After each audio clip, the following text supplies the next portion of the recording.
Hey there, welcome to the channel. So recently in the past few months, we have sometimes had trouble finding frozen potato products. I'm sure it's like everything else. Sometimes it's in stock, sometimes it's not, sometimes it's a supply chain issue, who knows? In any case, I thought today I would try these Hungry Jack instant hash browns, more or less. They rehydrate in the box. I feel like I used them years ago and I haven't used them in a long time. They are gluten-free according to the box, so we're safe there. So I thought today I would make a Denver Omelet Casserole using these hash browns. I'm gonna show you how to make the hash browns and reconstitute them, and then I'll show you how easy it is to make this casserole. I'm Jamie with SavorySaver. I share gluten-free recipes, tips, tricks, and resources to make your gluten-free lifestyle easier. So please consider hitting subscribe, and let's make something for breakfast or dinner. So the first thing you need to do when you make this Denver Omelet Casserole is you need to prepare the potatoes because they are dehydrated. So you want to open your carton, and there's a water fill line on the side, which is basically where the carton folds over. To that, we want to add hot water. The directions say at least 120 degrees. So I just boiled some water on the stove, and as soon as it started boiling, I turned it off and let it sit for a minute. And now I'm going to fill this up. Just going to add my water.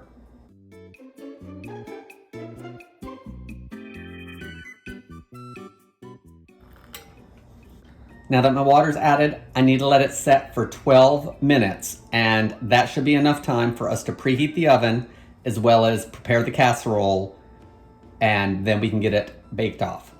So let's go over the other ingredients. There's one small cooking step that doesn't take long, and we'll make this and give it a try. So the casserole ingredients are 1 bell pepper chopped, 1 onion chopped.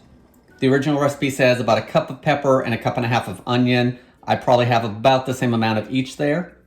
You want 1 cup of diced ham. So that's 8 ounces approximately. So I just bought one of these ham steaks actually a while back. I had it in the freezer. So I diced it up. Use whatever diced ham you like. If you want to get it from the deli section, then get, a thick cut of that and then dice it up when you get home. You want 8 ounces of sharp cheddar or any other kind of cheese that you like. I did shred this myself, but lots of times we have the shredded stuff already on hand. You're gonna need half a cup of milk. The recipe says whole milk or half and half. I'm actually just using 1%. We need our box of potatoes that is over here rehydrating. You're gonna need 8 eggs and some cooking spray because we're putting this in a 13x9 casserole dish.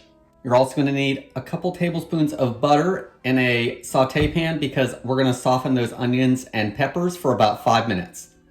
So at this point, turn your oven on to 450 degrees Fahrenheit to preheat. I'm gonna saute these down while the potatoes finish off, and then we'll mix everything together.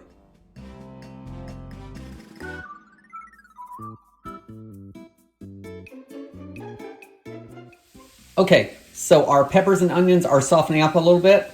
So let's crack these into the bowl. And just like that, our eggs are in the bowl, and I wish that I could do that as fast as you guys just witnessed that. Let's keep moving. Got a half a cup of milk. Let's whisk them together and break those yolks up.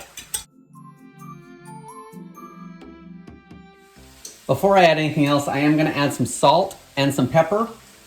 The ham has salt in it, your cheese has salt in it. The recipe calls for a full teaspoon. I think I'm gonna dial it back just a little bit. I've got a teaspoon here, but I'm not gonna fill it up.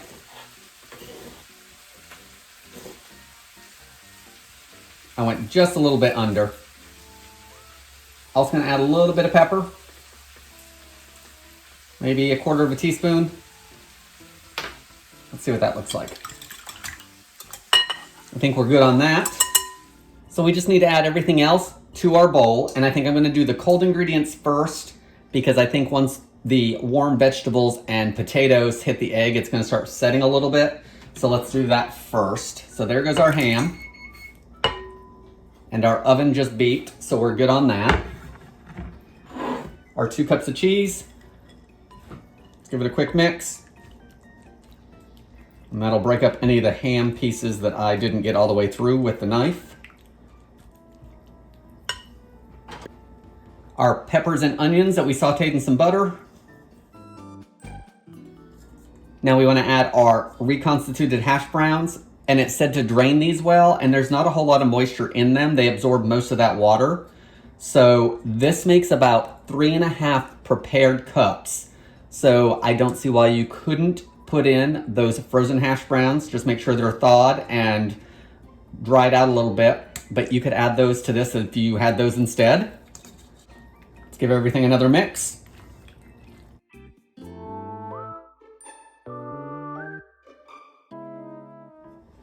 I've got our greased 13x9 casserole dish. So let's pour this in here. Spread it out. Okay, our casserole is ready to go in the oven. You want to bake it for about 20 minutes until the casserole is set and it's beginning to brown. So let's get this baked off and we'll give it a taste. So our Denver Omelet Casserole is done. I've let it cool for a couple minutes so I can eat it. Let's give it a try.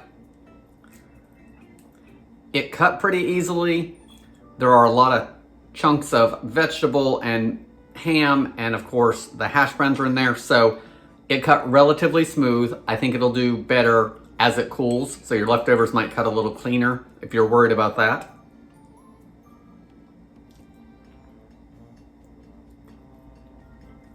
I think this is a good breakfast or breakfast for dinner night option.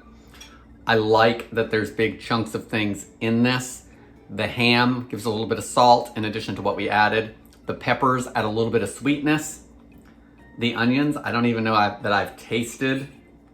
So if you don't like a strong onion taste, this might be a good recipe because we cooked them a little bit first and then they continued to cook once they got in the casserole. The potatoes add some good texture, so it's filling. This isn't a super expensive recipe to make. We're getting a 13x9 dish out of it for just a few ingredients. Guys, I think this is something you may want to try. Please leave me any comments below. I want to thank you for watching, and I hope to see you on the next video.